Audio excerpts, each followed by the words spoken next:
এটা তো কাপুরুষের পরিচয়। এটা সারা পৃথিবীর ইতিহাসে একটা কলঙ্কিত দেশের প্রধানমন্ত্রী যে অপরের সম্পত্তি রাতের অন্ধকারে বিল পাস করে, দিনের বেলাতে বিল পাস করতে পারে না। যত বিল, 3 তালাকের বিল পাস করেছে রাত্রি 2টোর সময়। কি বলছি বুঝতে পারছেন না? রাত 2টোর সময় ওয়াকফের বিল পাস করছে রাত্রি 12:45। কেন? দিনের বেলাতে করো। শুনুন, এই দেশ থেকে অত সহজে নয়। এই দেশে আমাদের অবদানের কথা একটা একটা করে বললে গায়ে লোম খাড়া হয়ে যাবে। কোন জায়গায় আমরা 15% এই দেশের মাটিতে, কোন জায়গায় আমরা কমতি আছে এটা আমাদেরকে দেখাতে হবে। আমরা ভালো লেখক দিতে পারিনি তোমাদেরকে, কাজী নজরুলকে দিয়েছি, যার একটা অক্ষর ব্যাখ্যা বিশ্লেষণ করতে গেলে একটা ডায়েরি শেষ হয়ে যাবে। কাজী নজরুলকে আমরা দিয়েছি। আমরা গায়ক দিতে পারিনি মুসলমান না। আরে মোহাম্মদ রফিককে পাঠিয়েছিলাম ইন্টারন্যাশনালে গান গাইতে, তার গানের সুর আজ 2025 সাল পর্যন্ত কোনো মায়ের বেটা সরাতে পারেনি। আমরা ক্রিকেট প্লেয়ার দিতে পারিনি। আমরা আজহারউদ্দিনকে দিয়েছি, মোহাম্মদ শামিকে দিয়েছি, ইউসুফ পাঠানকে দিয়েছি। আমরা লেখক হিসাবে কাজী নজরুলকে দিয়েছি। আমরা গায়ক হিসাবে দিয়েছি রফিককে, নায়ক হিসাবে দিয়েছি সালমানকে, শাহরুখকে, সমস্ত খান পরিবারকে দিয়েছি। কোন জায়গাতে আমাদের অবদানের ত্রুটি রয়েছে বলো?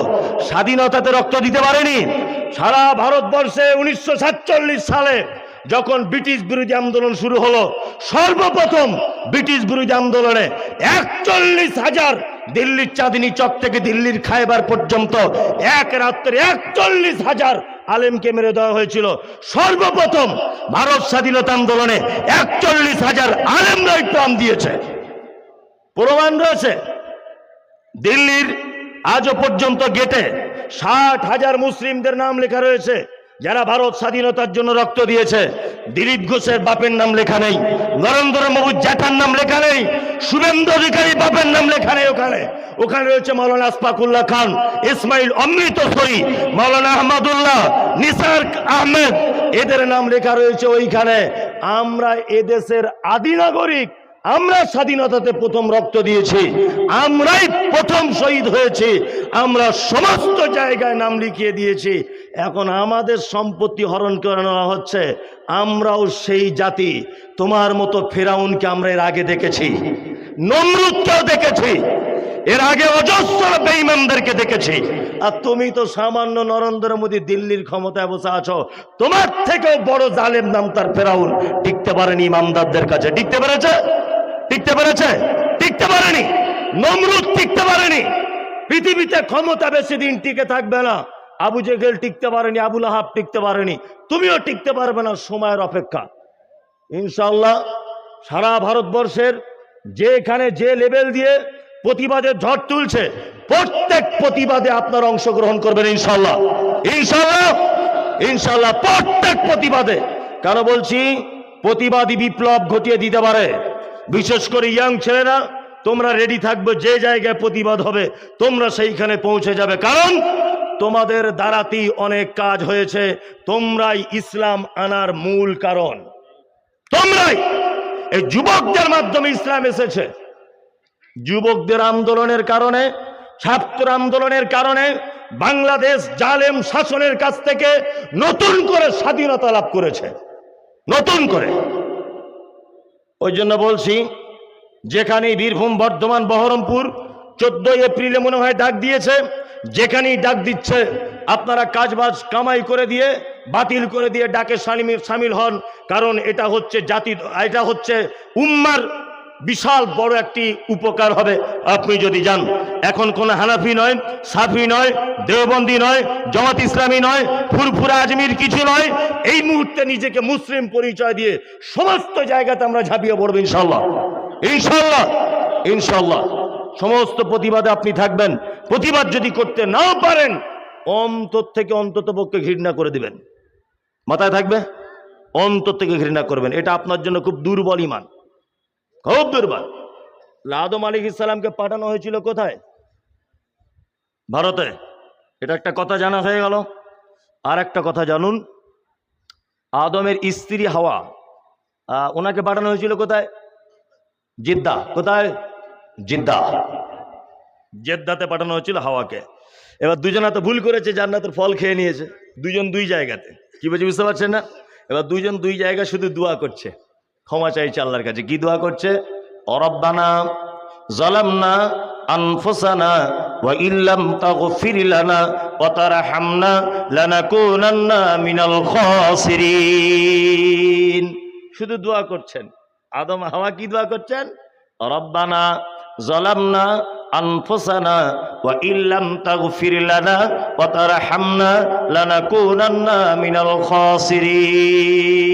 দোয়া করছেন, রব্বানা, হে আমার প্রতিপালক, জালামনা, দুজনা জুলুম করে দিয়েছি, আনফুসানা, নিজের নাফসের উপরে, ওয়া তারহামনা, আমাদের উপরে রহম করো, লানাকুনান্না মিনাল খাসিরিন, তাছাড়া আমরা ক্ষতিগ্রস্তের অন্তর্ভুক্ত হয়ে যাব।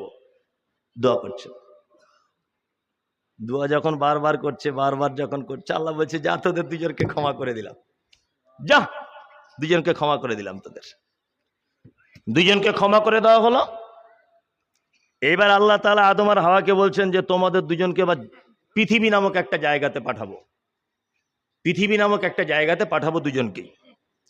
এবার আদম আর হাওয়া তখন দেখছে যে একবার তো জান্নাতে ছিলাম, আর আল্লাহ শয়তানের চক্রান্তে পড়ে ভুল করে চলে এসেছিলাম, কোনো রকম ক্ষমা টমা চেয়ে নিলাম, আল্লাহ ক্ষমা করেও দিল। তা মনে মনে ভাবছি এবারে পৃথিবীতে পাঠাবেন, সব ঠিক আছে, সঙ্গে আমাদের কেউ থাকবে, আবার শয়তান থাকবে। তখন আদমের মন খুব খারাপ যে একবার তো 12টা বাজিয়ে দিল, আবার যদি এই শয়তান থাকে তো কি যে করবে। কি বলছে বুঝতে পারছেন না? নিয়ে আল্লাহ তাআলা ওর মনের অবস্থা বুঝতে পেরে বলছে, শোনো শোনো আদম, তোমাকে একটা কিতাব দেওয়া হবে, তোমরা দুজন যদি এই কিতাব অনুযায়ী যদি চলো তাহলে শয়তান তোমাদের পথভ্রষ্ট করতে পারবে না। এবারে শয়তান এটা শুনেছে যে ওদেরকে কিতাব দেওয়া হচ্ছে। শয়তান তখন বলছে দাঁড়াও, তোমার কিতাবের 12টা বাজাচ্ছি, কিতাবটাই পরিবর্তন করে দিব, কিতাবটাই রাখবো না। ওই জন্য কোরআন ছাড়া পৃথিবীতে যত ধর্মগ্রন্থ এসেছে প্রতিটা ধর্মগ্রন্থ শয়তান পরিবর্তন করে দিয়েছে, প্রতিটা। যদি বলছেন কেন, তার প্রমাণ দেখুন। আচ্ছা, ঈসা আলাইহিস সালামের উপর একটা কিতাব এসেছিল, তার নাম কি? জাবুর। বর্তমানে যার নাম দেওয়া হয়েছে খ্রিস্টান ভাইরা নাম দিয়েছেন বাইবেল, তাই তো? এখন বাইবেলকে বলা হচ্ছে যে এটা হচ্ছে সেই বাইবেল যেটা প্রভু ঈসার কাছে দিয়েছিল। কি বলছি বুঝতে পারছেন? এখানে একটা ইতিহাস জেনে রাখুন, এটা সবার জেনে রাখা উচিত। এইসব কথাগুলো মনে রাখবেন, যখন তখন ধরে গ্যারেজ করে দিতে পারে, এগুলো মনে রাখার মতো কথা। কোরআন অবতীর্ণ হয়েছে আরবি ভাষাতে। কি ভাষাতে? আরবি। আপনারা ঘুমিয়ে যাচ্ছেন নাকি? না। আর জবুর অবতীর্ণ করা হয়েছিল ইয়ারমিক ভাষাতে, আরবি নয়, ইয়ারমিক ভাষাতে। পরবর্তীতে সেটা ট্রান্সলেট করা হয়েছিল হিব্রু ভাষাতে। ভালো করে বুঝবেন। আচ্ছা, সারা পৃথিবীর কোন জাদুঘরে, ব্যক্তিত্ব সম্পূর্ণ মানুষের বাড়িতে, কারো জায়গাতে, কোন অবস্থায় সেই ইয়ারমিক ভাষার জবুর আজও পর্যন্ত আছে, এটা জানা আছে? ইনজিল, ঈসার কাছে এসেছিল ইনজিল, নাকি ইনজিল? এই ইনজিল আজও আছে না নেই? নেই। সারা পৃথিবীর কোথাও ইয়ারমিক ভাষার সেই ইনজিল আজ আর নেই। বর্তমান খ্রিস্টান ভাইরা যে বাইবেলটাকে ইনজিলের সঙ্গে তুলনা করছে, এটা খ্রিস্টান ধর্মাবলম্বী যাজকদের নিজস্ব তৈরি করা বাইবেল, এটা অরিজিনাল বাইবেল নয়। শয়তান সব ধর্মগ্রন্থগুলো পরিবর্তন করে দিয়েছে। এবার মুহাম্মদ সাল্লাল্লাহু আলাইহি ওয়াসাল্লামের কাছে কোরআন এসেছে। মুহাম্মদ সাল্লাল্লাহু আলাইহি ওয়াসাল্লাম শেষ নবী, তাই না? মুহাম্মদ সাল্লাল্লাহু আলাইহি ওয়াসাল্লাম কি শেষ নবী? এখন শয়তান ভাবছে তাহলে এবার কোরআনটা পরিবর্তন করে দিতে পারলে আমি সাকসেসফুল। কি বলছি বুঝলেন? এখন আল্লাহ কোরআনে আউযুবিল্লাহ কেন পড়তে হয় কোরআন শুরুর আগে এটা বলছি। এইবারে শয়তান ভাবছে কোরআন পরিবর্তন করে দেবো, তা কি করে করব? আল্লাহ কোরআনে আয়াত অবতীর্ণ করলেন, কি? ইন্না নাহনু নাযালনা যিকরা ওয়া ইন্না লাহু লাহাফিজুন। এই কোরআন সংরক্ষণের দায়িত্ব আমি আল্লাহ নিজে নিলাম। শয়তান খুব বিপদে, হ্যাঁ, যে কোরআন তো আল্লাহ দায়িত্ব নিয়েছে, এটার পরিবর্তন করা যাবে না, যাবে যাবে না। তাহলে এটা এখন কি করা যাবে না, শুভেন্দু অধিকারীর মাথাতে একটু গোবর ঢুকিয়ে দিই, ও যদি পরিবর্তন করতে পারে। কি বলছি বুঝতে পারছেন না? ও অসীম সরকারের মাথায় একটু পেচ্ছাপ করে দিই, যদি ও পারে, নরেন্দ্র মোদীকে একটু খেপিয়ে দিই, যদি ওর মাধ্যমে হয়তো দেখি। কিন্তু কিয়ামত পর্যন্ত কোরআন অক্ষত অবস্থায় থাকবে ইনশাল্লাহ, ইনশাল্লাহ, ইনশাল্লাহ। এর একটা অক্ষর হিলানোর ক্ষমতা কারণেই। সংরক্ষণ করবে কে? কে? আল্লাহ সংরক্ষণ করবে। এবার শয়তান দেখছে তাহলে এটা তো পরিবর্তন করা যাবে না, তাহলে অন্তত পক্ষে কাজ করি। এটা কোরআন, এটা ধরেন একটা জলসার হ্যান্ডবিল, বোঝানোর জন্য বলছি। এই হ্যান্ডবিলটার ভিতরে কি আছে লেখা, আচ্ছা বলুন তো, এটা আমি না খোলা পর্যন্ত বুঝতে পারবো? পারবো না তো, পারবো না। শয়তান তখন দেখছে যে কোরআনের বিধান মানুষ খুলবে পড়বে তবে তো বুঝতে পারবে, অন্তত পক্ষে যাতে না পড়ে সেই ব্যবস্থাটা করি। কি বলছি বুঝতে পারছেন না? তার মানে শয়তান সব থেকে বেশি শত্রু যারা কোরআন পড়ে। কি বলছি বুঝতে পারছেন? আচ্ছা বলুন তো, মাদ্রাসার ছেলেরা বদমায়েশ হয় না স্কুলের ছেলেরা বদমায়েশ হয়? সত্যিটা বলুন। মাদ্রাসায় কারা কারা হাত তুলুন, তুলুন, আমি তো মারবো না, তুলুন। হ্যাঁ, মাদ্রাসার ছেলেরা বদমায়েশ, তাই তো? আর স্কুলের ছেলেরা এরা ভালো। ঘটনা ওটা নয়। আসলে স্কুলের যে ছেলেটা পড়ে, ও সকালবেলাতে স্কুলে যাওয়ার পরে কি বলছে? জনগণ মন অধিনায়ক জয় হে ভারত ভাগ্য বিধাতা। শয়তান দেখছে আমার দলই আছে, এর পিছনে লেগে লাভ নেই। আর স্কুল থেকে বাড়ি আসার সময় চেন খুলে দাঁড়িয়ে দাঁড়িয়ে পেচ্ছাপ করছে, শয়তান দেখছে তো আমাদের দলই আছে, ফালতু এর পিছনে পড়ে লাভ নেই। তাহলে কি করবি? শামসুলের ছেলে মাদ্রাসায় ভর্তি হয়েছে, মমতাজুলের মাদ্রাসায়, ওকে মাদ্রাসা থেকে ডেকে আনতেই হবে যেমন হোক করে। কারণ শামসুলের ছেলেটা ABCD EFG আর জনগণ মনত করে না। সকাল হলেই আলহামদুলিল্লাহ রাব্বিল আলামিন আর রহমানির রহিম কোরআন তেলাওয়াত করে। শয়তান দেখছে একে কোরআন তেলাওয়াত থেকে দূরে সরাতে হবে। ওই জন্য শয়তান সব থেকে শত্রু যারা কোরআন তেলাওয়াত করে তাদের। আরে পাগল, মাদ্রাসার ছেলে বদমায়েশ নয়, একটা ছেলের পিছনে 4 লাখ করে শয়তানের ফোর্স ঘুরছে, তো ও আর টিকে থাকতে পারে? শয়তান ওকে টানছে, পাছার দিকে টানছে, হাত ধরে টানছে, ওকে মাথা বুলিয়ে দিচ্ছে। কি বলছি বুঝতে পারছেন না? চল তুই বাড়ি চল বাবা, কোরআন পড়িস না, স্কুলে ভর্তি হ। ও যখন স্কুলে ভর্তি হয়ে যাচ্ছে দাঁড়িয়ে মুতছে, শয়তান দেখছে আমার দলে চলে এসছে। কি বলছি বুঝতে পারছেন না? মাদ্রাসা ছেলেরা বদমাইশ না, এদের পিছনে ইবলিশ ফোর্স লাগায়। এটা জ্বলন্ত প্রমাণ বলি, হয়তো মোবাইলে শুনেছেন। আমার মাদ্রাসায় একটা ছেলে ভর্তি হয়েছে, মুর্শিদাবাদের বাড়ি, কোন জায়গার বলবো না, বলে ওর মা রাগ করবে শুনলে। একদম অরিজিনাল। আমার এই যে ছেলেটা গজল বললো আমি ওটার আগে, এ আমার মাদ্রাসায় থাকে, আর ও আমার থেকে একটু সিনিয়র, একসঙ্গে পড়াশুনো করতাম। ওর আব্বা ওর ভাই আমার সব শিক্ষক। তা বন্ধু বলে ও আমার গাড়িটা চালায়, ছোটবেলা থেকে বন্ধু। তা ওকে জিজ্ঞেস করলেও পাওয়া যাবে।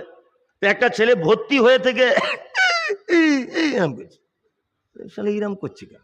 ইরাম ছেলে তো জীবনে দেখিনি, এরকম ছেলে কেন? তা আমি মাদ্রাসার শিক্ষকদের খুব উল্টোপাল্টা করে বলছি, আপনারা ছেলেটাকে চিকিৎসা করাচ্ছেন না? হ্যাঁ বাবু, কি হলো রে বাপ তোর? তা বলছে হুজুর আমার পেটে খুব লাগছে, খুব লাগছে। জি তাহলে এক কাজ কর, চিকিৎসা করাতে হবে। শিক্ষকদের বললাম সব আপনারা ডাক্তারখানায় নিয়ে যান। আমি তো সময় পাই না, নিয়ে ওরা ডাক্তারখানায় নিয়ে গেছে। তা আমাকে এই বহরমপুরে একটা ছেলে থাকে, খাইরুল বলে নাম, ও বলছে হুজুর 4 দিন ডাক্তার দেখানো হয়ে গেল, ও ওইভাবেই করছে, বলছে যন্ত্রণা ভালো হয় না। তাই বলছে হ্যাঁ। তা আমিও তো মাদ্রাসা পড়া ছেলে, আজকে না হয় বক্তা হয়ে এখানে এসেছি, কিন্তু আমিও তো লাইন বুঝি। কি বুঝলেন না, যে কার কি ওষুধ লাগবে। আর আমি ওকে বলছি, আমার গিন্নিকে ফোন করে বলছি এক কাজ করো, তুমি রেডি হও, বাচ্চা ছেলে ওই 7-8 বছর বয়স, তুমি রেডি হও, একটু হসপিটালে যেতে হবে। কেন? একটা ছেলে অবস্থা খুব খারাপ। ড্রাইভারকে বললাম তুমি গাড়িটা স্টার্ট দাও। ও গাড়ি স্টার্ট দিয়েছে, আমার স্ত্রী ওকে মাথা দিয়ে কোলে, বাচ্চা ছেলে কোলে মাথা দিয়ে মাথায় হাত বোলাতে বোলাতে আমি সামনে বসে আছি, স্বামী স্ত্রী দুজনকে হসপিটালে ভর্তি করে দিয়েছি। হসপিটালে ভর্তি করে যখন দিয়েছি, একজন মহিলা ডক্টর ও চিকিৎসা করছে। আর আল্লাহর পক্ষ থেকে কি ফায়সালা, মহিলা ডাক্তারটার বাড়ি বহরমপুরে, মুসলিম মেয়ে। ও নেম প্লেট দেখে বুঝতে পারছি মুসলিম। আমাকে দেখে বলছে হুজুর আপনাকে আমি চিনি, আমার মা আপনার খুব ভক্ত। যে বোন সব ঠিক আছে, ছেলেটা আজকে 1 সপ্তাহ পেটের যন্ত্রণা ভালো হচ্ছে না, খুব ভালো করে ট্রিটমেন্ট করো। ও বলছে আমি স্পেশাল করে করছি, নার্সিংহোমের থেকে ভালো হবে, আমি তো নিজে থেকে চিকিৎসা করবো। ও চিকিৎসা চালিয়ে যাচ্ছে, 4-5 ঘন্টা ইঞ্জেকশন সিলাইন সব করছে। তাও ওর বন্ধ হয় না। তা আমি মনে দয়া হলো যে বাচ্চা ছেলে, গরিবের ছেলে, কাজ ছেলে, তা আমি একটা পানির বোতল, দুটো পাউরুটি, কলা টলা কিনে ওকে দিতে যাচ্ছি। মেয়েটাকে জিজ্ঞাসা করে বলছি, বোন ওর যন্ত্রণা কমলো? তা বলছি, হুজুর কোনো পরিবর্তন দেখছি না। আমি তখন বলছি, আচ্ছা বোন, এবার আমি চিকিৎসাটা করবো কি, আপনি যদি পারমিশন দেন? কোনো হসপিটালে ভর্তি হয়ে গেছে, আমার তো কোনো রাইট নেই, সরকারি ব্যাপার। তো বলছি, হুজুর কি করবেন? আমি বলছি, তোমার সাইডে ডেকে বলছি, তোমাদের অপারেশনের যন্ত্রপাতি আছে? তো হুজুর আছে। যে পুরাতন মাল একটু মোটামুটি 4-5 পিস করে সব আনো, দেখুন এক্ষুনি ভালো হয়ে যাবে ওর। ওই মেয়েটা এখন আমার কথা শুনে ওই অপারেশনের কাঁচি, সুতো, সেলাই করা সূচ সব নিয়ে একটা প্লেটে করে ওর সামনে রেখেছে। ও আমাকে তখন জিজ্ঞেস করছে, হুজুর এগুলো কি করবে? আমি ওপেন সার্জারি, অজ্ঞান করা হবে না, পেট কেটে দেখা হবে ভিতরের মাল ঠিক আছে কিনা। তখন বলছে, হুজুর আল্লাহর কসম বলছি আমার কিছু হয়নি, আমার মায়ের জন্য মন খারাপ করছে, আল্লাহ কসম হুজুর আমার কিছু হয়নি। তখন বললাম, আসলে তোর দোষ নয়, শয়তানের দোষ। শয়তান তোকে কোরআন পড়ানো থেকে দূরে সরাবে বলে হসপিটাল পর্যন্ত নিয়ে এসেছে। কি বলছি বুঝতে পারছেন না? হসপিটাল পর্যন্ত নিয়ে এসেছে। কিন্তু আমিও তো কি চিজ তুমি জানো না, তোমায় দড়ি দিয়ে বাঁধবো, চলো মাদ্রাসায়, তোমাকে হাফেজ করি বাড়ি যেতে হবে, তোমার মা আমাকে বলে দিয়েছে। এখন আলহামদুলিল্লাহ ছেলেটা 4-5 পড়া মনে হয় হিফজ করে ফেলে দিয়েছে, আলহামদুলিল্লাহ। তার মানে কোরআন পড়ার সব থেকে শত্রু কে? কে? শয়তান। ওই জন্য আল্লাহ কি বলেছেন? ফাইজা কারাতাল কোরআন ফাস্তাইজ বিল্লাহি মিনাশ শাইতানির রাজিম। কোরআন তেলাওয়াত যাই করো, কোরআন তেলাওয়াতের সময় অবশ্যই শয়তানের খারাপ কাজ থেকে আল্লাহর নিকটে আশ্রয় চাও, প্রার্থনা চাও। কি বলছি বুঝতে পারছেন? আর বলুন, বর্তমানে শয়তান জিতে গেছে না আমরা জিতে গেছি? শয়তান জিতে গেছে, তাই না? কোরআন তেলাওয়াত করেন মাঝে সাঝে? করেন না তো?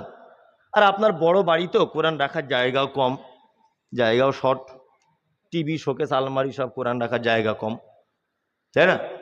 ও দরকার নেই, রাখার দরকার নেই। ওটা না রাখলেই আপনার যদি সুবিধা হয় তা রাখতে হবে না। আশ্চর্য ব্যাপার, রমজান মাস চলে গেল, হ্যাঁ, এত বরকতের মাস, রহমতের মাস। কারণ কি? আল্লাহ বলছেন শাহরুর রমাজান আল্লাযী উনজিলা ফীহিল কোরআন। রমজানের এত বরকত, এত রহমত, তার একটা কারণ, এই মাসে কোরআন অবতীর্ণ করা হয়েছে, তাই। কি বলছি বুঝতে পারছেন? অথচ গোটা রমজান আমরা পার করে দিলাম, এক ওয়াক্তে কোরআন তেলাওয়াতে আমরা সময় দিতে পারলাম না।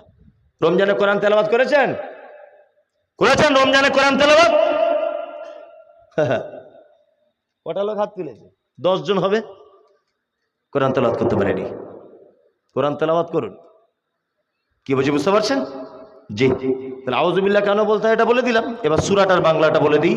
আল্লাহ তাআলা বলছেন আলিফ লাম মিম সাদ। পবিত্র আল কোরআনে 31টি সূরার ভিতরে, 29টি সূরার ভিতরে এইরকম শব্দগুলো আছে, দেখতে পাবেন আপনারা। আলিফ লাম মিম, আলিফ লাম র, তাহা, ইয়াসিন, কফ, আছে না? আছে। এগুলো তো আরবিতে বলা হয় হুরুফে মুকাত্তিআত, বাংলাতে বলা হয় বিচ্ছিন্ন অক্ষরমালা। কি বললাম বুঝলেন? আচ্ছা, তার পরের আয়াতটা কি? এখন এই আয়াতটার ব্যাখ্যা বিশ্লেষণ যদি বলছেন হবে না, জি না, আমি জানি না। স্টেজে আলেম ওলামা আছেন, আশা করি ওনারাও কিছু জানেন না। আল্লাহু আ'লাম, আল্লাহ ভালো জানে এই শব্দগুলোর। আর আল্লাহ রসুলকে সাহাবায়ে কিরামগণ এই ব্যাপারে কোনো প্রশ্ন করেন নি, আমরাও জানার চেষ্টা করব না। আল্লাহ তাআলা তারপরে বলছেন কিতাবুন, এটি একটি কিতাব, উনজিলা ইলাইকা, যেটা আপনার উপর অবতীর্ণ করা হয়েছে। ফালা ইয়াকুন ফি সাদরিকা হারাদুম মিনহু লিতুনদিরা বিহি ওয়া যিকরা লিল মুমিনিন। এই কোরআনের দাওয়াত আপনি মানুষকে দেন, এর দ্বারা আপনি মানুষকে ভয় দেখান, আর ভয় দেখাতে গিয়ে আপনার মনে যেন কোনো সংকীর্ণতা সৃষ্টি যেন না হয়। তাহলে মানুষকে দাওয়াত দিতে হবে কি দিয়ে? কোরআন দিয়ে। কি দিয়ে? কোরআন দিয়ে দাওয়াত দিতে হবে। কোরআন ছাড়া পৃথিবীর অন্য কোনো কিছু দিয়ে দাওয়াত দিতে গেলে সে দাওয়াত উপকারে আসবে না, কোশ্চিনকার উপকারে আসবে না। আমি একটা কথা বলছি, তার জ্বলন্ত প্রমাণ কেউ হয়তো ভাববেন যে আপনি বললেন প্রথমে আর করছেন একরকম, কারোর বিরুদ্ধে বলবেন না। আমি কারোর বিরুদ্ধে বলতে আসিনি, বাস্তব একটা চিত্র আপনাদেরকে দেখাই যে কোরআন ছাড়া দাওয়াত কাজে কত অসম্পূর্ণতা। আমাদের কিছু মানুষ আছে যারা তবলিগ জামাত করেন, আছেন না? আলহামদুলিল্লাহ, আমি করা হারাম, জায়েজ, বেদাত কিচ্ছু বলবো না, আপনি যা পারছেন করুন। কিন্তু আপনার কাছে একটা বিনীত অনুরোধ। এটা কি অনুরোধ? তবলিগ জামাতের ভাইরা ব্যাগপত্র নিয়ে জ্যেষ্ঠা মসজিদে এলো, ঈশান নামাজ পড়ে একজন উঠে দাঁড়িয়ে বলছে, বাকি নামাজ বাদ আপনারা বসে যাবেন, দিন ইমানের কথা আলোচনা করা হবে। বলে না, শুনেছেন? শুনেছেন। আলোচনা কি দিয়ে করা হবে? না, ফাজাইলে আমল বলে একটা কিতাব আর মুনতাখাবে হাদিস। ভালো করে বুঝবেন, আমি নিজামুদ্দিন থেকে চিল্লা লাগিয়ে এসেছি, আল্লাহর কসম বলছি, নিজামুদ্দিনের চিল্লা লাগিয়ে এসেছি আমি তবলিগে। সবে ফারাগাত তখন মাদ্রাসায় পড়ি আমি। তখন আমির সাহেবকে যদি আপনি বলেন, আমির সাহেব ফাজাইলে আমলটা বাদ দিয়ে সূরা ফাতিহার বাংলা অনুবাদটা করে একটু শোনান, তা আমির সাহেব বলবে এটা বলতে গেলে দিল্লি থেকে পারমিশন করিয়ে আনতে হবে। যে তবলিগ জমাতে কোরআন পড়ার জন্য দিল্লি থেকে পারমিশন আনতে হয়, এই তবলিগে কোনোদিন দিনের কোনো কাজ হতে পারে না। অনেকের জন্য কাজ হলেও বৃহত্তম কোনো কাজে আশা করা যায় না। তবলিগ করতে হবে কি দিয়ে? কোরআন দিয়ে। কি দিয়ে? হ্যাঁ, কোরআন দিয়ে তবলিগ করতে হবে। কোরআন পড়ুন, মানুষকে ভয় দেখান। কি বুঝে বুঝতে পারছেন? কোরআনের মাধ্যমে মানুষকে দাওয়াত দিতে হবে। আর একটা কথা আপনাদেরকে বলি, আচ্ছা বাংলাদেশে সব থেকে বড় বড় পীর, তাই না? সব থেকে বড় বড় আল্লাহর ওলি এখন কোথায়? বাংলাদেশে। কেউ দেখবেন গাছে উঠে নাচছে, আমি নিজে চোখে দেখার কথা বলছি, বক্তা বক্তব্য দিচ্ছে, আল্লাহ আল্লাহ জিকির করছে, একজনে তার ঘাড়ে চেপে যাচ্ছে। এটা আপনারা দেখতে পাচ্ছেন। এগুলো আমার নতুন করে বলার কিছু নেই। আর তাহেরি আছে, ভণ্ড তাহিরি আছে, এনায়াতুল্লাহ আব্বাসী আছে। আর কিছুদিন আগে একজনে বলছিল আমি ফতেমার স্বামী, ভুঁড়ি মোটা, কি নাম ওর? ও মারা গেছে কিছুদিন আগে। দেওয়ানবাগি, এই বলছে দেওয়ানবাগি, পেটটা খুব মোটা, বলছে ফতেমার স্বামী আমি, নিজেকে দাবি করছে। যত পীর এখন সব আমদানি কোথায়? আল্লাহর ওলিদের বাংলাদেশে। আচ্ছা বলুন, বাংলাদেশে একজন আলেম আছেন আব্দুর রাজ্জাক বিন ইউসুফ, নাম শুনেছেন তো? সবাই জানেন। এই লোকটা যেখানেই যায় দেখবেন তার জলসা ক্যান্সেল করে দেওয়া হচ্ছে, তার গাড়িতে ইট মারছে, হাতে মেরে কখনো হাত ভেঙে দেওয়া হচ্ছে, 5,000 টাকা 5,000 কোটি টাকা তার নামে মামলা দেওয়া হচ্ছে। হচ্ছে না? হচ্ছে। জেল খাটছেন। মুজাফফর বিন মুহসিন নাম শুনেছেন? শুনেছেন? উনি জেল খাটছেন। ডাক্তার প্রফেসর আসাদুল্লাহ গালিব নাম জানেন? জেল খেটেছেন, জরিমানা দিচ্ছেন। এক কথাতে যত সহি আকিদার আলেম আছেন, সমস্ত সহি আকিদার আলেমদেরকে মারা হচ্ছে, অপমান করা হচ্ছে, তাদের জলসা ক্যান্সেল করে দেওয়া হচ্ছে। দেখেছে পাচ্ছেন এগুলো? দেখেছেন বাংলাদেশের ভণ্ড তাহিরিকে কেউ মারছে? মারছে না। এনায়াতুল্লাহ আব্বাসী নবীর জামাই বলে পরিচয় দিচ্ছে, ওকে কেউ মারছে না। ওদেরকে কেউ মারবে না। আল্লাহ তাআলার ভাষা হচ্ছে লিতুনজিরা বিহি ওয়া যিকরা লিল মুমিনিন। মুহাম্মদ সাল্লাল্লাহু আলাইহি ওয়াসাল্লাম, আপনি মানুষকে ভয় দেখাবেন এর দ্বারাতে, কোরআনের দ্বারাতে। আরে ভয় দেখাতে গিয়ে অনেক সমস্যা আসবে। সমস্যা আসবে বলে আপনি হীনম্মন্যতায় ভুগতে পারবেন না। আপনাকে কঠোর হয়ে দাঁড়িয়ে যেতে হবে। কি বলছি বুঝতে পারছেন না? কঠোর হয়ে দাঁড়িয়ে যেতে হবে আপনাকে। হকের মশাল জেলে দিতে হবে। সারা পৃথিবীতে যারাই হকের কথা বলছে তারা মার খাচ্ছে কি খাচ্ছে না? একটাও পীর ফকির কোথাও মার খাচ্ছে দেখেছেন আপনারা? পশ্চিম বাংলাতে আপনারা দেখেছেন যে কোনো পীর সাহেব অ্যারেস্ট হয়েছে? দেখতে পাচ্ছেন? ডাক্তার জাকির নায়েক টিকতে পেরেছে দেশে? ও কেন কারো বইয়ের ব্লাউজ ধরে টেনেছে? ও থাকতে পারলো না কেন? কেন? এই যে হক কথা বললেই সমস্যা। পীর সাহেবদের ধরে না কেন? ওরা হক কথা বলে না। ওই সারা জীবন একই বক্তব্য। ও বাবারা মায়েরা, আমাদের মেজো পীর সাহেব এত বড় আল্লাহর ওলি ছিল, অমুক তমুক হাবি যাবি, না রে তকবীর। কিছুই নাই। কি বলছি বুঝতে পারছে না? ওর কিছু বলবে না, মানে সবাই জানে ও পাকাই ভণ্ড, ওর কথা শুনে কোনো লাভ নেই, ও হাদিস কোরআন কিছু বলে না।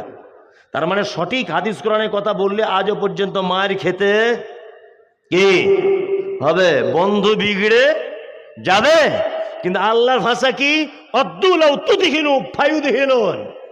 আপনি সেটিং করে চলতে পারবেন না। কিছু আলেম ওলামা আছে না সেটিং করে চলছে, হ্যাঁ, আহলে হাদিস গ্রাম এসে পুরো আহলে হাদিসদের মতো, আবার হানাফি জায়গায় গিয়ে ইয়া নবী বলে দাঁড়িয়ে পড়ছে যাতে কেউ বুঝতে না পারে। এরকম আছে, আছে, দেখতে পান না আপনারা? আমরা এগুলো বুঝতে পারি যে কে কে কে কি করে, ভালো করে বুঝবেন। আচ্ছা, একজনকে জিজ্ঞেস করা হচ্ছে, হুজুর আপনি যে পান খান এটা কি জায়েজ? বলছে মকরু। মকরু কি বলছে বুঝতে পারছেন না? মকরু কেন? না ও নিজে খায়, মকরু। আমি কোন একটা জলসায় বলেছি যে বিড়ি খাওয়া হারাম, আরেকজন বলছে হারাম না মকরু, ভালো করে বুঝবেন। তার মানে কি ও মকরু বলছে কেন? নিশ্চয় ও খায় আর না খাওয়ার চান্স আছে, ভালো করে বুঝবেন। আমি যেটা বলতে চাইছি সেটা হচ্ছে এই যে যারা সেটিং করে চলছে সবার কাছে ভালো, আমি আহলে হাদিসের কাছে ভালো, হানাফির কাছে ভালো, দেওবন্দির কাছে ভালো, আমি পীরদের কাছেও সম্মানী, আমি ফকিরদের কাছেও সম্মানী, ও গোল আলুর থেকেও খারাপ। অরিজিনাল কোরআনের উপরে হাদিসের উপরে যারা দাঁড়িয়ে থাকবে তাদের শত্রু বাড়বে না কমবে? বাড়বে। মুহাম্মদ সাল্লাল্লাহু আলাইহি ওয়াসাল্লামের শত্রু ছিল? ছিল। আল্লাহ মুহাম্মদকে কি বলছেন সাল্লাল্লাহু আলাইহি ওয়াসাল্লাম? অদ্দু লাউ তুদহিনু ফায়ুদহিনুন। তারা চায় আপনি একটু নরম হয়ে যান, তাহলে তারাও নরম হয়ে যাবে। আল্লাহ রসুল নরম হয়েছিলেন? হয়েছিলেন? হয়নি। আজকে অনেক রাজনৈতিক নেতাদেরকে দেখতে পাওয়া যায়, আল্লাহু আকবার, মুসলিম, শুধু একটু ক্ষমতার কারণে, একটু শুধুমাত্র ক্ষমতার কারণে যে অবস্থাগুলো করছে, দেব দেবী মাজার ঠাকুর কিছু দেখা দেখি নাই, গিয়েই ডিগবাজি মেরে দিচ্ছে। দেখতে পাচ্ছেন সোশ্যাল মিডিয়াতে? হ্যাঁ, মুখ বাঁধা, না জাতির জন্য কিছু বলতে পারছে, না নিজের আখেরাত বজায় রাখতে পারছে। হ্যাঁ, পার্লামেন্টে দেখলেন না আপনারা? সব মুখে কুলুপ দিয়ে আছে, সব এমপিগুলো মুখে কুলুপ দিয়ে আছে। শুধু বাপের বেটা একজনকে দেখলাম বাঙালিদের ভিতরে, মুর্শিদাবাদের আবু তাহের খান। কি বলছি বুঝতে পারছেন না? এই বাপের বেটা আবু তাহের খান পার্লামেন্টে গিয়ে যা করে দিয়ে এসছে বাংলাতে বলে, আলহামদুলিল্লাহ, এতে আমরা অনেক খুশি। আর হিন্দি বা উর্দু ভাষীর ভিতরে আসাদুদ্দিন ওয়াইসি। কি বলছি বুঝতে পারছেন? এই দুইজন ছাড়া আর তো কাউকে আমি দেখতেই পেলাম না। দেখতে পেয়েছি চুপ। আবু তাহের খান যখন বলছে আর একজন এমপি তখন পাশে বসে বলছে ঠিক, কিন্তু কিছু বলছে না, চুপচাপ, মানে বলতে মানা করেছে মনে হয়। আল্লাহু আকবার। আল্লাহ মুহাম্মদ সাল্লাল্লাহু আলাইহি ওয়াসাল্লামকে বলছেন আপনি বাতিলের সঙ্গে আপোষ করতে যাবেন না, প্রয়োজনে আপনি হিজরত করুন। ওই জন্য মুহাম্মদ সাল্লাল্লাহু আলাইহি ওয়াসাল্লাম মক্কা থেকে কোথায় এসেছিলেন? মদিনাতে। তবুও বাতিলের সঙ্গে আপোষ করা যাবে না। এবার আর একটা কথা আপনাদেরকে বলে দিই, সেটা হচ্ছে এই, আল্লাহ তাআলা বলছেন যিকরা লিল মুমিনিন, কোরআনের মধ্যে রয়েছে অনেক উপদেশ। নাম্বার 2, 3 নম্বর আয়াত, আল্লাহ তাআলা বলছেন ইত্তাবিউ মা উনজিলা ইলাইকুম মির রাব্বিকুম ওয়া লা তাত্তাবিউ মিন দুনিহি আউলিয়া কলিলাম মা তাযাক্কারুন। তোমরা আনুগত্য করো, কার আনুগত্য করো? মা উনজিলা ইলাইকুম মির রাব্বিকুম, রবের পক্ষ থেকে যেটা অবতীর্ণ করা হয়েছে। রবের পক্ষ থেকে কি? কোরআন। ওয়া লা তাত্তাবিউ, আনুগত্য করো না, মিন দুনিহি আউলিয়া, ওলি আউলিয়াদের আনুগত্য করা যাবে না। কিছু মুসলমান করে কি করে না? করছে? করছে না? করছে। আল্লাহর ওলি হওয়া সহজ না কঠিন? কঠিন, তাই না? হ্যাঁ হ্যাঁ, খুব কঠিন। মানে কঠিন না হলেও কঠিন, মানে আমাদেরকে ভাবানো হয়েছে যে আল্লাহর ওলি হতে গেলে সাংঘাতিক ব্যাপার, বড় বড় গোঁফ থাকতে হবে, মাথার চুল আঁচড়ানো যাবে না, বিয়ে করা যাবে না, জঙ্গলে বাস করতে হবে, বস্তা গায়ে দিয়ে বসে থাকতে হবে গরমের দিন হলেও, একটা ঠ্যাং উপরের দিকে বেঁধে রাখতে হবে। হ্যাঁ, এ হচ্ছে আল্লাহর ওলি। আমাদের এগুলো শোনায় আলেম ওলামারা, শোনায় না? পৃথিবীর সব থেকে বড় আল্লাহর ওলি কে? মুহাম্মদ, জোরে বলুন সাল্লাল্লাহু আলাইহি ওয়াসাল্লাম। বিয়ে করেছিলেন, হাতের নখ কাটতেন, পরিষ্কার পরিচ্ছন্নতা পছন্দ করতেন, মাথার চুল কাটতেন। আচ্ছা, উনি বৈরাগী জীবনযাপন করতেন না সাংসারিক জীবনযাপন করতেন? সাংসারিক। পৃথিবীর 1 নম্বর অলির চরিত্র এটা। পৃথিবীর দ্বিতীয় অলির চরিত্র কি? আবু বকর সিদ্দিক রাদিয়াল্লাহু তাআলা আনহু। পৃথিবীর দ্বিতীয় মানে চরিত্রবান এবং ভদ্র মানুষ এবং আল্লাহর বলো অলি। বিয়ে করেছিলেন ওনার বেটি আয়েশা, বিয়ে করেছিলেন মুহাম্মদ সাল্লাল্লাহু আলাইহি ওয়াসাল্লাম, পরিষ্কার পরিচ্ছন্ন পছন্দ করতেন। তৃতীয় বড় আল্লাহর অলি ওমর, বিয়ে শাদী করেছিলেন, মাথার চুল আঁচড়াতেন, খলিফার দায়িত্ব পালন করেছেন। উসমান, দুটো বেটিকে বিয়ে করেছেন আল্লাহ নবী সাল্লাল্লাহু আলাইহি ওয়াসাল্লাম। ওমরের একটা বেটি হাফসাকে আল্লাহ রাসূল বিয়ে করেছিলেন। তারপর আলী, আলীকে ফাতেমার স্বামী মুহাম্মদ সাল্লাল্লাহু আলাইহি ওয়াসাল্লামের জামাই, সাংসারিক জীবনযাপন করেছেন। উসমান খলিফার দায়িত্ব পালন করেছেন। ওনারাও সমস্ত কাজবাজ করার পরেও আল্লাহর বলো অলি। অলি ছিলেন কি ছিলেন না? ছিলেন, ছিলেন। কিন্তু আমাদের আল্লাহর অলিদের পরিচয় কেমন করে দিতে হয়? আল্লাহু আকবার। যত ভণ্ডামি কেচ্চা কাহিনী আমাদের আল্লাহর অলিদের ব্যাপারে, আচ্ছা না? আর এইগুলো আমি যখন বলতে যাব তখন বলবে মমতাজুল আমার বিরুদ্ধের লোক। আরে তোমার বিরোধিতা করতে যাবো কেন আমি? তুমি কে? তুমি কে তোমার বিরোধিতা করতে যাবো আমি? সত্যটা বলতে হবে না জাতিকে? কত বড় মিথ্যা কথা বলছে। আমাদের অমুক পীর সাহেব সুন্দরবন বেড়াতে গিয়েছিল, আল্লাহর অলিদের ঘটনা বলছে। সুন্দরবন বেড়াচ্ছে নৌকায় করে, তা নদী পথে যাচ্ছে, নদী পথে যেতে যেতে একটা বাঘ এসে নৌকায় ঝাঁপ মেরে পড়লো। পীর সাহেব তখন বলছে আমি অমুক মাজারের পীর সাহেব। বাঘ তখন বলছে হুজুর নমস্কার, ভুল হয়ে গেছে, আপনি আমায় ক্ষমা করে দেবেন। কি বলছি বুঝতে পারছেন না? বাঘ জঙ্গলে চলে গেল। আমাদের পীর সাহেব বন্ধুরা আমার নৌকা নিয়ে একটু নদীর আগিয়ে চলে গেল, গিয়ে দেখছে বাঘটা নদীর মাঝখানে হাত জোর করে বলছে হুজুর আপনাকে দেখে চিনতে পারিনি, আপনি অমুক হুজুর সাহেব? বলছে হ্যাঁ। এই বিয়াদব কোথাকার, আর জীবনে যেন নৌকা সাইডে আসবি না। বলছে হুজুর ঠিক আছে, ভুল হয়ে গেছে। আচ্ছা, এইসব গাঁজাখড়ি বক্তব্য চলে? আমি আজকের এখানকার জলসার প্রধান বক্তা, ভালো করে বুঝবেন। গাড়ি থেকে নেমে হেঁটে আসছে, একটা বিষাক্ত সাপ ফোনা তুলে আছে এরকম করে।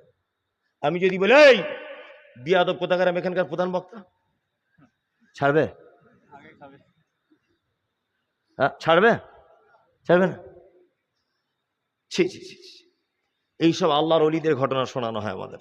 আর আল্লাহর অলিদের ঘটনা মানে অলৌকিক কিছু হতে হবে, যা তা ঘটনা বললে হবে না। কি বলছি বুঝতে পারছেন না? অলৌকিক ঘটনা কিছু শোনাতে হবে তার ব্যাপারে, তাহলে মনে হবে আল্লাহর অলি। আল্লাহ বলছে আল্লাহ তাত্তাবিউ মিন দুনিহি আউলিয়া, ভণ্ড অলিদের তোমরা আনুগত্য করতে যাবে না। অলৌকিক ঘটনা তার জীবনে থাকলে যদি আল্লাহর অলি হয়, পৃথিবীতে দামি দামি আল্লাহর অলিদের দুটো একটা ঘটনা আপনাদের শোনাই, সহিহ হাদিস থেকে বলি। এই দেখুন অলৌকিক ঘটনা কাকে বলে। হযরত আবু বকরের নাম শুনেছেন?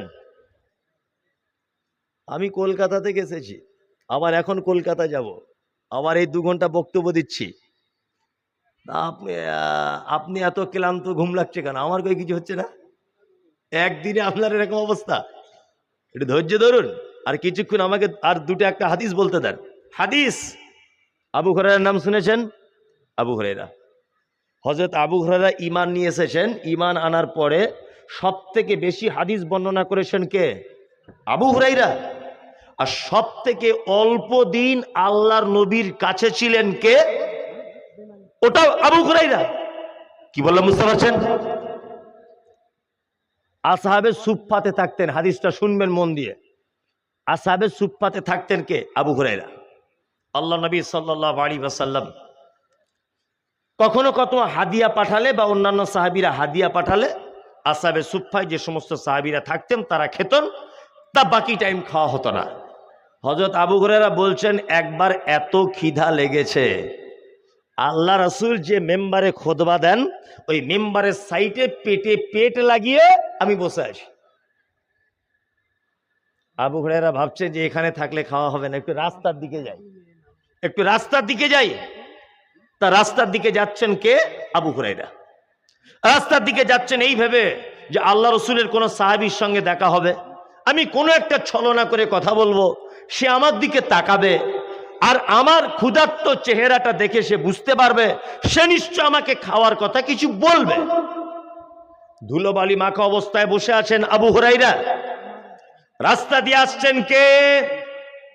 আবু বকর সিদ্দিক রাদিয়াল্লাহু তাআলা আনহু। আবু বকর সিদ্দিক। হযরত আবু হুরায়রা বলছেন, আবু বকর ভাই, কোরআনের এই আয়াতটা কোথায় আছে? হযরত আবু বকর আয়াতটা বলে দিলেন, চলে গেলেন। আবু হুরায়রা মনে মনে ভাবছে, মনে হয় আমায় যে ক্ষুধার্ত এটাও বুঝতে পারেনি। একদম সহি হাদিস। আবু হুরায়রা মন খুব খারাপ, তাহলে আর মনে হয় খাওয়া হবে না। ওই রাস্তা দিয়ে এবার আসছে কে? আল্লাহর নবী সাল্লাল্লাহু আলাইহি ওয়াসাল্লাম। আবু হুরায়রার দিকে তাকিয়ে মুচকে হাসলেন। আল্লাহ রাসূল বুঝতে পেরেছেন আবু হুরায়রা খিদা লেগেছে খুব। আচ্ছা আল্লাহ রাসূল, হ্যাঁ। আল্লাহ রাসূল বলছেন, চলো আমার সাথে চলো। হযরত আবু হুরায়রা বলছেন, আল্লাহ রাসূল হাঁটছেন, আমি আল্লাহ রাসূলের পিছনে পিছনে হাঁটছি। আল্লাহ রাসূল বাড়িতে ঢুকলেন, আমাকে ঢোকার অনুমতি দিলেন, আমি ঢুকলাম। আল্লাহ রাসূল আমাকে বলছেন, আবু হুরায়রা, আরে মজার খাবার হাদিয়া এসেছে। কি খাবার আল্লাহ রাসূল? এক পেয়ালা দুধ। কতটা? এক পেয়ালা দুধ। লড়াচড়া করবেন না, এটা শেষ পর্যন্ত শুনুন। হযরত আবু হুরায়রা ভাবছেন, আমার তো 2-3 দিন খাওয়া হয়নি, আর এই এক পেয়ালা দুধ, এ তো আমার পেটের এক কোণাতে পড়ে থাকবে। হ্যাঁ, আল্লাহ রাসূল এই কথা বলার পরে আল্লাহ রাসূল বলছেন, আবু হুরায়রা, আসহাবে সুফফাতে যত সাহাবী বসে আছে ক্ষুধার তাড়নায় সবাইকে ডেকে আনো। আবু হুরায়রা মন তো আরো খারাপ, এক পেয়ালা দুধ, আমি আর আল্লাহ রাসূল, আবার আসহাবে সুফফায়। তবে আসহাবে সুফফায় কতজন লোক ছিল নির্দিষ্ট কিছু পাওয়া যায় না, তবে কোন কোন বর্ণনা থেকে পাওয়া যায় যে 40 থেকে 42 জন মতো লোক ছিলেন, অর্থাৎ সাহাবীগণ। কতজন? 40 জন ধরে নেন সাহাবী ছিলেন। এখন আল্লাহর নবী বলেছেন, এত না যাবার কোনো উপায় নাই, যেতেই হবে। আবু হুরায়রা গিয়ে সাহাবীদেরকে ডাকলেন। ডাকার পরে আল্লাহ রাসূলের দরবারে এলেন। আবু হুরায়রা মনে মনে ভাবছেন, মনে হয় আল্লাহর নবী এবার পিয়ালাটা আমার কাছে দিবে আর বলবে, তুমি আগে খাও তারপরে ওদের দাও। কিন্তু ঘটনা উল্টা। আল্লাহ রাসূল পিয়ালাটা আবু হুরায়রাকে দিয়ে বলছেন, ওদেরকে পান করাও। তখন এই বেচারার মন আরো খারাপ। ইস, যদি আমাকে প্রথমে পান করতে বলতো তবু একটু বেশি করে খাওয়া যেত। এক পেয়ালা দুধ আর 40-50 জন লোক, এ কি আর হয়? মনে মনে ভাবছেন। পান করাচ্ছেন 1 জন, 2 জন, 3 জন, 4 জন, 5 জন, 40 জনকে দুধ পান করানো হয়ে গেল। আল্লাহর নবী মুচকে হেসে বলছেন, আবু হুরায়রা শোনো তো, আর কি দুধের পেয়ালাতে দুধ আছে তুমি বলো। আল্লাহর নবীর সাহাবী আবু হুরায়রা বলছেন, আল্লাহর নবী এখনো দুধ আছে। বিশ্ব নবী বলছেন, এবার তুমি পান করো। হযরত আবু হুরায়রা বললেন, আমি একবার পান করে নিলাম। আল্লাহর নবী বললেন, আবার পান করো। আবু হুরায়রা বলছেন, আবার পান করলাম। আল্লাহর নবী বললেন, আবার তুমি পান করো। আবু হুরায়রা বলছেন, আল্লাহর নবী পেটে আর এক ফোঁটা জায়গা নাই দুধ পান করার, পেট পরিপূর্ণ হয়ে গেছে, আর কোনো জায়গা নাই, পেট একেবারে ভর্তি। আল্লাহ রাসূল বলছেন, দেখো তো পিয়ালার দিকে তাকিয়ে আর কি দুধ আছে। বলছে, আল্লাহ রাসূল যেমনকার দুধ তেমনই আছে। সুবহানাল্লাহ। এটা অলৌকিক ঘটনা নয়? তা আল্লাহর ওলিদের ঘটনা শুনতে গেলে আমার বাপ দাদা 14 পুরুষের শুনে লাভ কি? আমি আল্লাহ রাসূলের সাহাবীদের থেকে শুনবো, তাই না? সাহাবীদের থেকে শুনবো। কিছু বলছেন?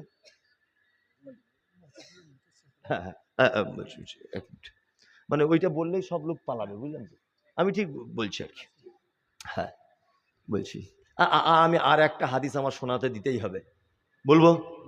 দেখুন, এইটা শুনলে আপনার এত ভালো লাগবে, অথচ জ্ঞানও আছে। আল্লাহর ওলিদের কাহিনী দেখুন শুধু। আচ্ছা, বদরের যুদ্ধ হয়েছিল কত হিজরিতে কেউ জানেন? কে বলছে? তুই মাদ্রাসায় পড়ো? হ্যাঁ, সত্যি বলো। তবে ও ঠিক বলেছে। আর ওহুদের জানা নেই? 3 হিজরি, তার পরের বছরে খন্দক। কোথায়? খন্দক, খন্দকের যুদ্ধ। আমার দিকে ফিরুন 5 মিনিট। এইটা শুনে রাখলে আপনার কাজ হবে। বর্তমান যা দেশের অবস্থা, অবশ্যই কাজ হবে। ধরে নেন আমরা এখানে আছি মুসলিমরা, ভালো করে বুঝবেন, আর ভগলদিঘিতে আছে মুশরিকরা। আমি খন্দক দেখে এসেছি নিজে। মুশরিকরা ওইখানে, আর এখানে মুসলিমরা। মুসলিমরা সংখ্যায় কম আর মুশরিকরা সংখ্যায় বেশি। আল্লাহ রসুল খুব চিন্তা করছেন যে 14 জন সাহাবী শহীদ হয়েছেন কোথায়? বদরে। 70 জন সাহাবী শহীদ হয়েছেন কোথায়? উহুদে।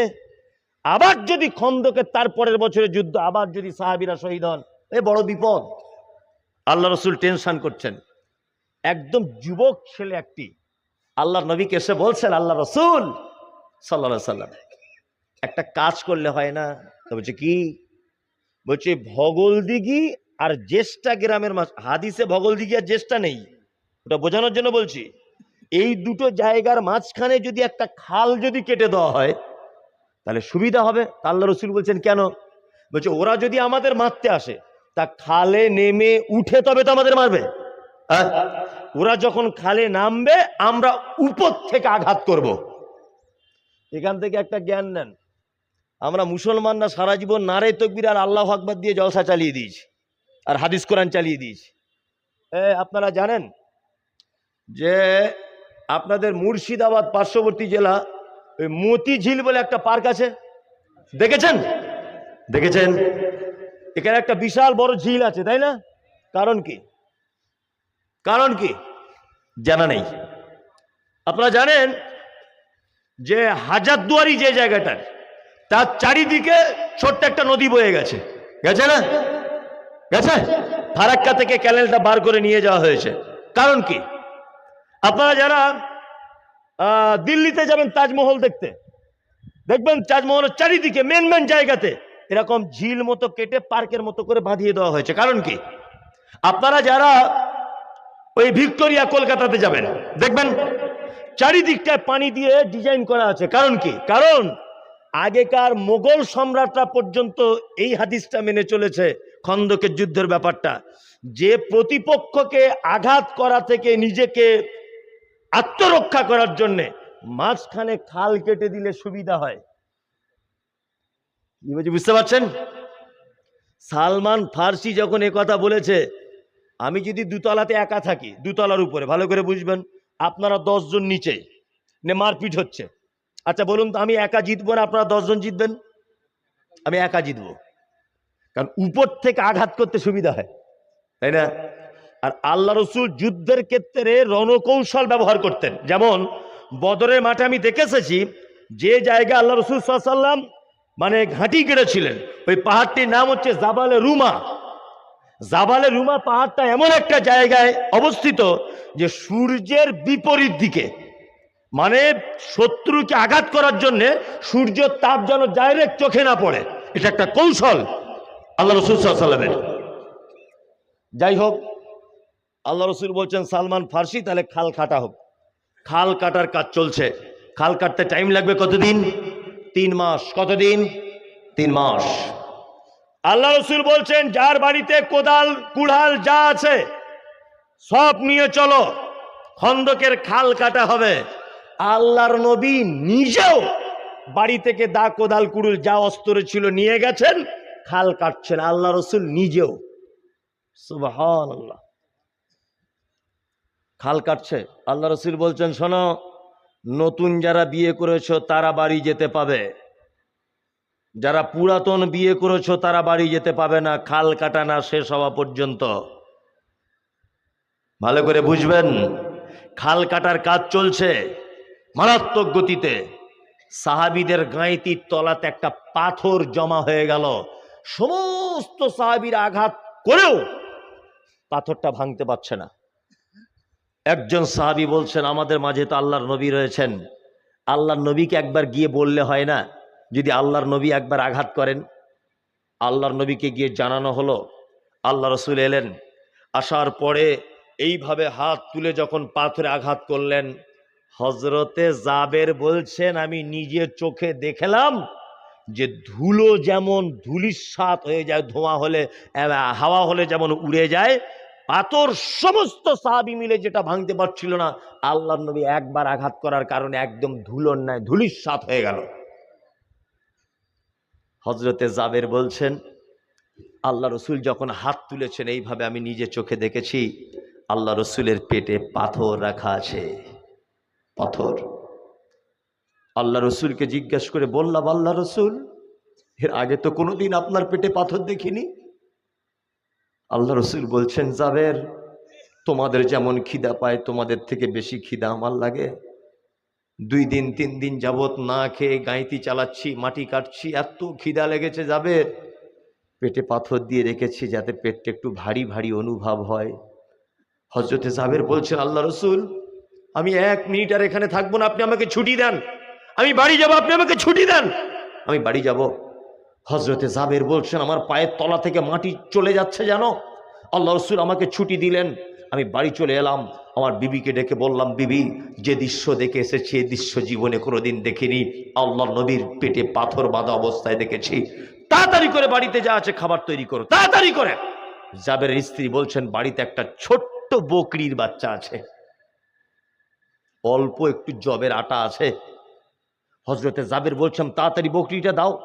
হযরতে জাবের তাড়াতাড়ি বকরিটা জবাই করে দিলেন, স্ত্রীকে বললেন, রুটি তৈরি করো। স্ত্রী রুটি তৈরি করছেন, আর জাবেদ মাংসটা রেডি করে দিলেন, গোশত রেডি করে দিলেন।